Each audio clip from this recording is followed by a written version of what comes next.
नमस्कार, मैं हूं आपके साथ शीरीन और आप देख रहे हैं पब्लिक इंटरेस्ट। और इसमें सबसे पहले बात पूरी दुनिया के इंटरेस्ट की करेंगे। क्या थोड़ी ही देर में इजराइल भी ईरान पर अटैक करने वाला है? क्या सच में विश्व युद्ध छिड़ जाएगा? कल रात ईरान के मिसाइल अटैक के बाद यही सवाल हर दिमाग में तैर रहे हैं। युद्ध छिड़ने से इनकार भी नहीं किया जा सकता, क्योंकि इजराइल गुस्से से आग बबूला हो उठा है और ईरान भी ऐंठा हुआ है।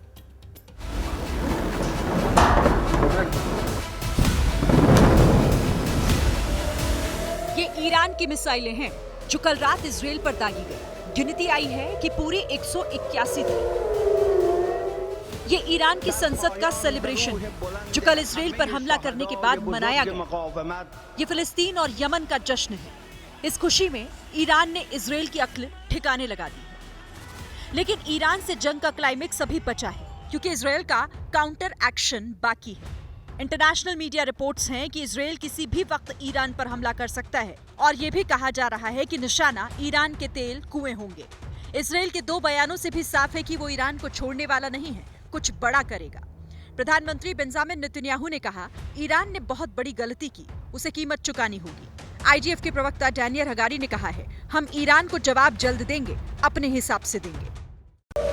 इजराइल ने ईरान के दावे को भी खारिज किया है कि उसकी मिसाइलों ने तबाही मचाई। मिसाइलें आईडीएफ और मोसाद के ठिकानों पर दागी गई थी, जिन्हें हवा में नष्ट कर दिया गया। इजराइल पर हमले के बाद अमेरिका और ईरान भी आमने सामने हैं।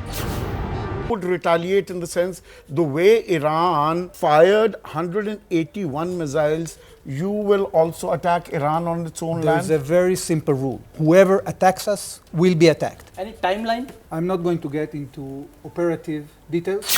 अमेरिका चेतावनी दे चुका है कि इजराइल की रक्षा में किसी भी हद तक जाने में हिचकेगा नहीं। ईरान भी आक्रामक है। उसने इजराइल के 11 लोगों की हिट लिस्ट जारी कर दी है, जिसमें प्रधानमंत्री नेतन्याहू का नाम सबसे ऊपर है। देखिए, ईरान के हमले के बाद अब ये तनाव काफी बढ़ गया है, लेकिन अभी मौजूदा स्थिति क्या बनी हुई है, ये रात कितनी भारी है, तमाम अपडेट लेकर इस वक्त हमारे साथ जगविंदर पटियाल जो युद्ध भूमि में ही इस वक्त मौजूद हैं, सीधे उनका रुख कर लेते हैं। फोन लाइन के जरिए हमारे साथ जुड़ गए हैं। जगविंदर जी, आज की रात कितनी भारी, क्या इनपुट्स आपको मिल रहे हैं, क्या कुछ करने की तैयारी अब इजराइल कर रहा है? देखिए, सुबह से हम देख रहे हैं कि इजराइल ने लेबनान के ऊपर अपने हमलों में कोई कमी नहीं की है। साउथ लेबनान के जितने भी सीमावर्ती इलाके हैं उनमें जबरदस्त रॉकेट फेंके जा रहे हैं और लगातार वहां पर टैंक से भी गोले दागे जा रहे हैं। जहाँ तक सवाल है कि ईरान के साथ किस तरह से डील करेगा अब इजराइल, ये सबसे बड़ा सवाल है। और इसमें अमेरिका एक बड़ी सपोर्ट के तौर पर उभर कर आया है। समुद्र के रास्ते जितने भी अपने उन्होंने सैनिक बेड़े लगा रखे हैं, उस पर यह कहा गया है कि इजराइल को बैकअप देने के लिए तैयार रहें, और अगर ईरान अब रिटेलिएट करता है तो उसके जितने भी रॉकेट या मिसाइल दागे जाएंगे उनको डाउन करने के लिए अमेरिकन आर्मी को जो बाइडेन ने अलर्ट रहने के लिए कहा है। यानी ईरान के हमले के बाद सीधे सीधे अमेरिका इजराइल के साथ खड़ा हो गया है। पहले सपोर्ट देता था, लेकिन अब ओपन तौर पर खुलेआम अमेरिका की सरकार ने, अमेरिका के राष्ट्रपति ने ये कहना शुरू कर दिया है कि अगर इजराइल को ईरान इस पूरे युद्ध में किसी भी तरह से नुकसान पहुंचाने की कोशिश करेगा तो अमेरिका उसका जवाब देगा। ऐसे में लेबनान के ऊपर इजराइल के हमले और तीखे हुए, और मुझे ये लगता है कि साउथ लेबनान को निपटाने के बाद हिजबुल्लाह को नुकसान और ज्यादा करने के बाद ईरान की तरफ रुख करेगा। लेकिन ये कतई नहीं होगा कि इजराइल जो कल रात हुआ है उसका जवाबी हमला ना दे। जो कहा गया है कीमत चुकानी है तो वो कीमत चुकानी पड़ेगी। इसके लिए बिल्कुल, अब किस तरीके से ईरान इसकी कीमत चुकाता है ये तो फिलहाल इजराइल के अटैक के बाद ही देखने को मिलेगा। बहुत शुक्रिया आपका जगविंदर जी, फिलहाल इस तमाम जानकारी के लिए। देखिए, इजराइल और ईरान दोनों मिसाइल पावर दिखा रहे हैं, लेकिन उनकी लड़ाई में भारत के अंदर एक माइंड गेम चल रहा है। देश में इजराइल विरोधी हुजूम आज फिर सड़कों पर उतर आया और उसने कहा कि ईरान ने जो किया वो सही किया।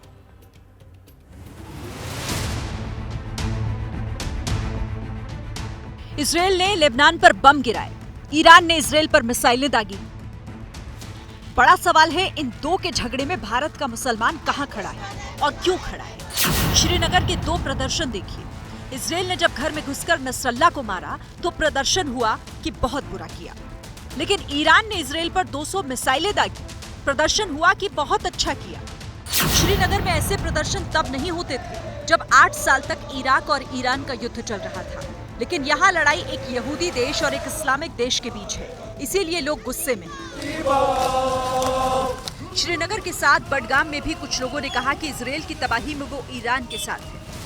करबला का दर्स हमें यही देता है कि हर मजलूम के खिलाफ आवाज उठाना। हम उनके साथ है, ईरान के साथ है, किसी भी हाल में हमारी जान न जाए, हमारा माल लुटे, हम उनके साथ हैं। लखनऊ और हैदराबाद में भी कुछ लोगों की राय थी कि इजराइल ही जालिम और कसूरवार है। इजराइल जो है सबसे बड़ी बात है वो खुद एक आतंकवाद है और ये सारा प्रोपेगेंडा जो है वो अमेरिका का फैलाया हुआ। किसी को तो कदम उठाना पड़ेगा उन लोगों के लिए। इजराइल जो है सो एक गाबिस है, खाबिस है और वो जो है सो घुसा हुआ है, डाकू है और ईरान जो सो अपने हक के लिए लड़ रहा है। कुछ शिया धर्मगुरु तो राय देने आ गए कि भारत को खुलकर ईरान के साथ खड़े होना चाहिए। इजराइल जिस तरीके से बेगुनाहों को पर कत्ल कर रहा है, जिस तरीके से इजराइल के हमले पर हमले कर रहा है, तो पूरे दुनिया के नक्शे से इजराइल का नामो निशान खत्म करने की जरूरत है।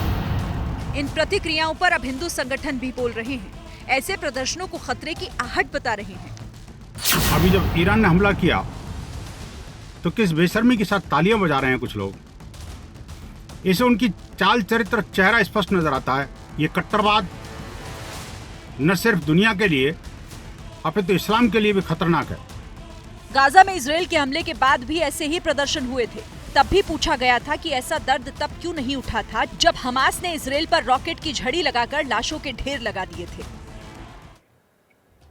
आपने शिया धर्मगुरु को सुना जो कह रहे थे कि भारत को ईरान का साथ देना चाहिए।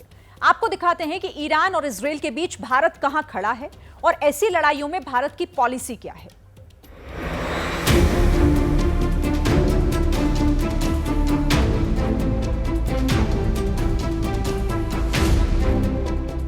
दोस्त का दोस्त अपना भी दोस्त, या फिर दुश्मन का दुश्मन अपना भी दुश्मन।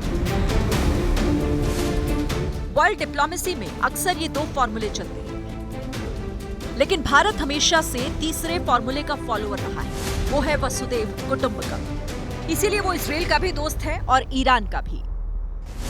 अमेरिका और ईरान में अदावत है, भारत दोनों का दोस्त है। अमेरिका और रूस में 36 का आंकड़ा है, भारत दोनों का दोस्त है।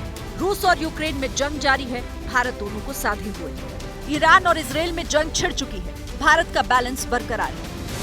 किन्हीं दो देशों के तनाव में भारत की स्टैंडर्ड लाइन रही है कि युद्ध किसी भी समस्या का हल नहीं और बैठकर बात होनी चाहिए। भारतीय विदेश मंत्रालय ने आज भी यही बयान दिया। कहा, हम पश्चिम एशिया में सुरक्षा स्थिति के बिगड़ने पर बेहद चिंतित हैं और सभी संबंधित पक्षों से संयम बरतने और नागरिकों की सुरक्षा का आह्वान दोहराते हैं।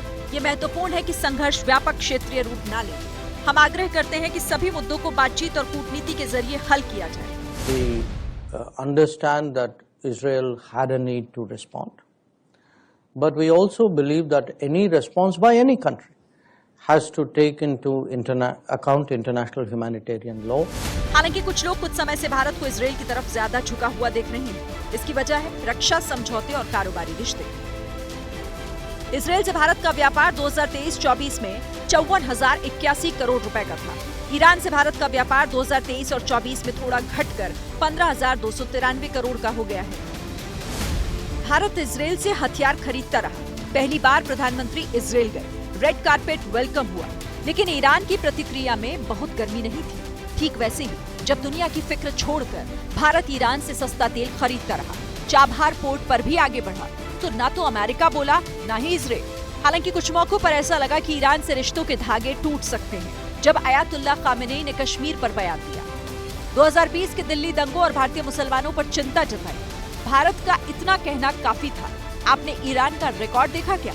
सिर्फ एक बयान ने रिश्तों को फिर बैलेंस कर दिया था। देखिए, इजराइल और ईरान की जंग में अगर भारत तटस्थ रहता है तो क्या उसे कोई घाटा नहीं होगा?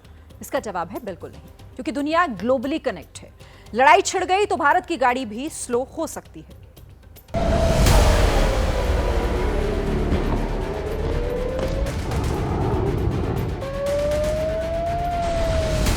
दुनिया कल रात टीवी पर इजराइल के आसमान में ईरानी मिसाइलों का खौफ देख रही थी। उस वक्त तेहरान में लोग गाड़ियों को फुल टैंक कराने पेट्रोल पंप पहुंच रहे थे। ये बेचैनी थी कि बस इजराइल भी ईरान के तेल भंडार में अपनी मिसाइलों से आग लगाता ही होगा। जंग छिड़ी तो तेल की ये बेचैनी दुनिया के साथ साथ कल से भारत में भी दिखाई दे सकती है।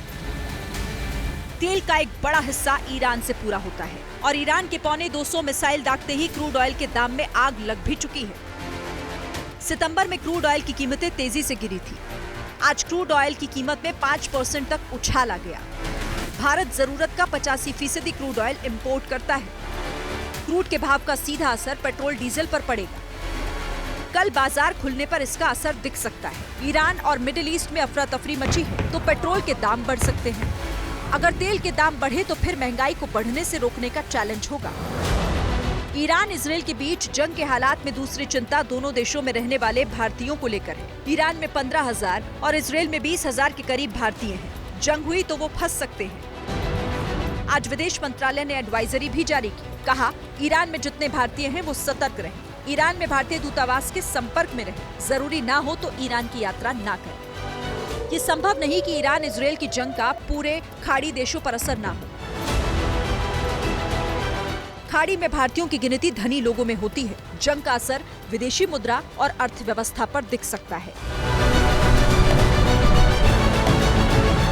इधर पुणे में सुबह सुबह एक हेलीकॉप्टर क्रैश हो गया। पायलट सहित 3 लोगों की जान चली गई। हादसे के बाद उस हेलीपैड को लेकर सवाल उठ रहे हैं जहां से हेलीकॉप्टर ने उड़ान भरी थी।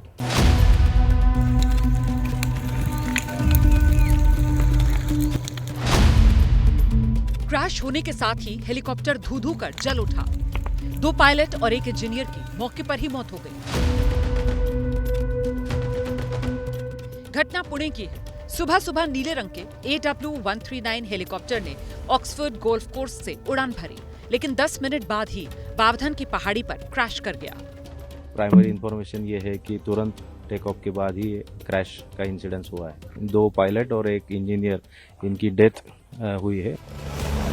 जो हेलीकॉप्टर क्रैश हुआ उसी का ये पुराना वीडियो है। हेरिटेज एविएशन नाम की एक प्राइवेट कंपनी है, उसी का ये हेलीकॉप्टर जो सुबह करीब 6:30 बजे के आसपास एनसीपी सांसद सुनील तटकरे को लाने जुहू जा रहा था। अपघातग्रस्त हुए हेलीकॉप्टर का मुख्य मलबा यहाँ पर हम देख सकते हैं। रिहायशी इलाके से काफी नजदीक है और साथ ही यहाँ पर केंद्र सरकार की HAMRL नाम की कंपनी है। इस वजह से ये काफी संवेदनशील इलाका है और ऐसे इलाके में ये एक्सीडेंट हुआ है। यहाँ पर हेलीकॉप्टर्स को उड़ान के लिए परमिशन देना क्या सही है? महज 10 मिनट ही हुए थे और हेलीकॉप्टर ने 1.5 किलोमीटर का सफर तय किया था, तभी हादसा हो गया। तकनीकी खामी या फिर कोहरा? हादसे की वजह क्या रही, DGCA इसकी जांच करेगा। 40 दिन में पुणे में दूसरा हेलीकॉप्टर हादसा हुआ है। जिस हेलीपैड से हेलीकॉप्टर ने उड़ान भरी उसे बंद करने की बात चल रही है। बिहार में वायुसेना बाढ़ से राहत के लिए राशन बांट रही थी। आज हेलीकॉप्टर की इमरजेंसी लैंडिंग पानी में करानी पड़ गई। सभी लोग सुरक्षित हैं। वायुसेना का हेलीकॉप्टर मदद के लिए निकला था, लेकिन खुद इसे मदद की जरूरत पड़ गई। तस्वीरें बिहार के मुजफ्फरपुर जिले से आई। यहाँ का औराई ब्लॉक बाढ़ में डूबा है। वायुसेना की टीम मदद के लिए राशन लेकर निकली, लेकिन पानी में ही इमरजेंसी लैंडिंग की नौबत आई। जो हुआ वो आपकी स्क्रीन पर है। हेलीकॉप्टर राहत सामग्री से भरा था। पानी में डूबा तो लोग निकालने में जुट गए। अभी हेलीकॉप्टर गिरा है मधुबन चौड़ी में। देखिए अभी हेलीकॉप्टर का इंजन चालू है। पायलट अभी बच गया है। 4 पायलट था, इसमें से निकाल दिया गया है। औराई का ये घनश्यामपुर गांव है जो बागमती के पानी में डूबा है। अब वायुसेना का हेलीकॉप्टर भी उसी पानी में गोते लगा रहा है। दोपहर को जब हादसा हुआ, हेलीकॉप्टर में 4 लोग थे। गाँव वालों की मदद से सबको सुरक्षित निकाल लिया गया। पता चला कि स्थानीय लोगों द्वारा तब तक रेस्क्यू कर लिया गया था। कितने फंसे थे? 4 बताया जा रहा है कि 4 लोग फंसे हुए थे। थोड़ा बहुत 4 लोग फंसे हुए थे। थोड़ा बहुत चोट भी लगा है सबको, जिसको प्राथमिक चिकित्सा के लिए भेज दिया गया प्रशासन के द्वारा। हादसे की खबर गांव वालों को लगी तो भीड़ जुट गई। देखिए कैसे लोग हेलीकॉप्टर की बॉडी पर सवार हो गए। बिहार के 16 जिले इस वक्त बाढ़ की चपेट में हैं। सीतामढ़ी और मुजफ्फरपुर जैसे जिलों में बागमती नदी कहर बनकर टूट पड़ी है। तटबंध टूटने की वजह से इस इलाके में लाखों की आबादी पानी में डूबी है। कल सीएम नीतीश कुमार ने हवाई सर्वे किया, जिसके बाद सेना को राहत के काम में लगाया गया। वायुसेना के कई हेलीकॉप्टर मदद में जुटे हैं। बिहार के वोटर्स को एक नया विकल्प मिल गया है। विधानसभा चुनाव से करीब साल भर पहले प्रशांत किशोर ने अपनी पार्टी का ऐलान कर दिया है। पीके की इस दूसरी पॉलिटिकल पारी को लेकर विरोधी उन्हें घेर रहे हैं। जय बिहार के नारों की गूंज के बीच प्रशांत किशोर ने अपने संगठन को पार्टी का नाम दे दिया है। जनसुराज अब आंदोलन नहीं, पीके की पार्टी का नाम होगा। बाबा साहब अम्बेडकर को मानने वाले लोग भी जुटे हैं, संघ में जाने वाले लोग भी जुटे हैं, 5 टाइम नमाज पढ़ने वाले मुसलमान भी आए हैं। मानवता से आगे बढ़कर कोई बात नहीं है। पटना के वेटरनरी कॉलेज में हजारों की भीड़ जुटी थी। प्रशांत किशोर ने विदेश सेवा के अफसर रहे मनोज भारती को पार्टी का पहला कार्यकारी अध्यक्ष बनाया है। मनोज भारती मधुबनी के रहने वाले हैं और दलित बिरादरी से आते हैं। दल के अध्यक्ष के कार्यवाहक अध्यक्ष के तौर पर मनोज भारती जी। पार्टी को स्थायी अध्यक्ष अगले साल मिलेगा। कल तक संगठन के बाकी पदाधिकारियों की घोषणा होगी। प्रशांत किशोर बिहार को विकसित बनाने के नाम पर चुनावी राजनीति में उतरे हैं। राइट टू रिकॉल और पढ़े लिखे चेहरों के सहारे पॉलिटिक्स की बात कर रहे हैं, लेकिन विरोधी उनकी नीति पर सवाल उठा रहे हैं। तो जो महात्मा गांधी के नीति और महात्मा गांधी के कार्यों पर विश्वास करता है, उनके तारीख पर अपने स्थापना दिवस बनाता है और उनकी नीति के विरुद्ध निर्णय करता है, इसी से समझ जाइए। जेडीयू शराबबंदी पर घेर रहा है तो आरजेडी के नेता पीके को बीजेपी की बी टीम बताकर निशाना साध रहे हैं। से ये बीजेपी के द्वारा किया गया है वोट कटवा के रूप में, ये सबसे कोई फर्क नहीं पड़ेगा। जबकि बीजेपी पीके की विश्वसनीयता पर सवाल उठा रही है। जब चुनाव नजदीक आने लगते हैं तो फफूंदी, जिसको मशरूम कहते हैं हम लोग, तो राजनीतिक पार्टियां फफूंदी की तरह उगती है। तो एक और फफूंदी आज होगी, उससे क्या फर्क पड़ रहा है? हम आपको बताते हैं रास्ता।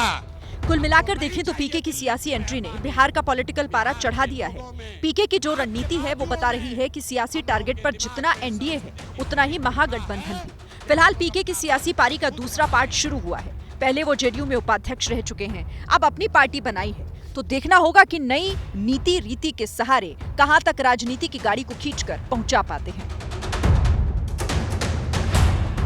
इधर पीएम मोदी ने झारखंड बीजेपी मुख्यालय में सेवा देने वाले बीजेपी कार्यकर्ताओं से मुलाकात की है। उनका हालचाल जाना, साथ चाय पीने का वादा भी किया। पीएम मोदी से मिलकर कार्यकर्ता भी काफी गदगद हैं।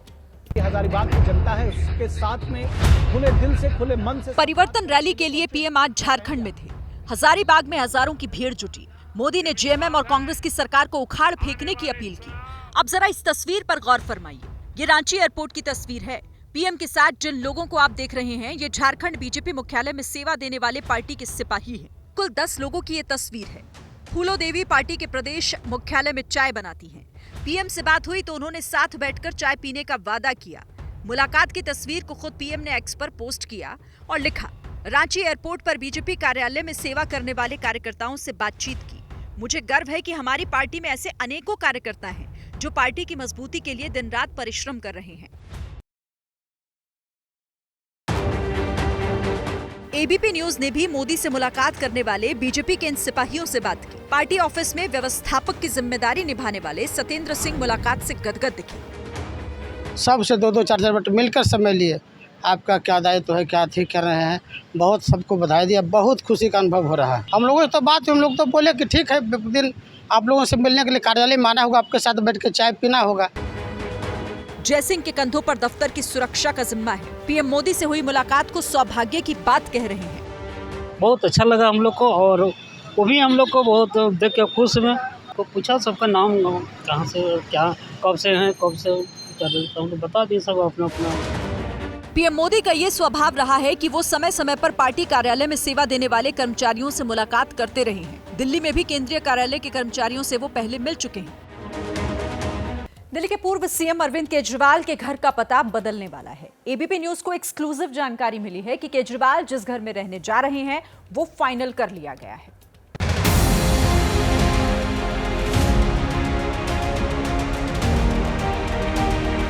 Firozshah road, Lutyens, Delhi. ये अरविंद केजरीवाल का नया ठिकाना हो सकता है। नवरात्रि की शुरुआत में ही उन्होंने घर छोड़ने की बात कही थी। ऐसे में सबकी निगाह इस बात पर टिकी है कि आखिर अरविंद केजरीवाल का नया ठिकाना क्या होगा। एबीपी न्यूज़ को जो सूत्रों से जानकारी मिली है उसके मुताबिक अरविंद केजरीवाल का नया ठिकाना जो हो सकता है उसमें एक पता ये 5 फिरोजशाह रोड का भी है। केजरीवाल के लिए फिरोजशाह रोड पर 2 घर फाइनल किए जा चुके हैं। इन्हीं में से केजरीवाल का अगला घर होगा। इन दोनों घरों की पेशकश केजरीवाल को आम आदमी पार्टी के सांसदों ने की। पहला घर है 10 फिरोजशाह रोड। आम आदमी पार्टी के राज्यसभा सांसद एनडी गुप्ता को ये सरकारी आवास आवंटित किया गया, लेकिन एनडी गुप्ता अपने परिवार के साथ कहीं और रहते हैं। दूसरे घर का पता है 5 फिरोजशाह रोड। पंजाब से आम आदमी पार्टी के राज्यसभा सांसद अशोक मित्तल को ये सरकारी घर मिला हुआ है। हालांकि अशोक मित्तल भी अपने इस सरकारी आवास में नहीं रहते। फिरोजशाह रोड के ये दोनों मकान आम आदमी के दफ्तर से चंद मीटर पर है। केजरीवाल खुद भी यही चाहते थे कि उनका घर उनके निर्वाचन क्षेत्र में हो। सीएम पद से इस्तीफा देने के बाद से ही अरविंद केजरीवाल कई बार सीएम आवास खाली करने की बात कह चुके हैं। मैंने केवल इज्जत कमाई है।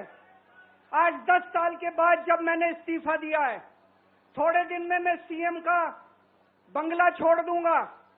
आज दिल्ली के अंदर मेरे पास घर भी नहीं है।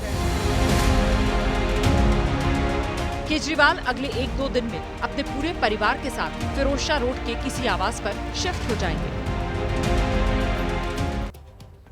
और चलिए इसी के साथ पब्लिक इंटरेस्ट में फिलहाल इतना ही। कल फिर हाजिर हूं।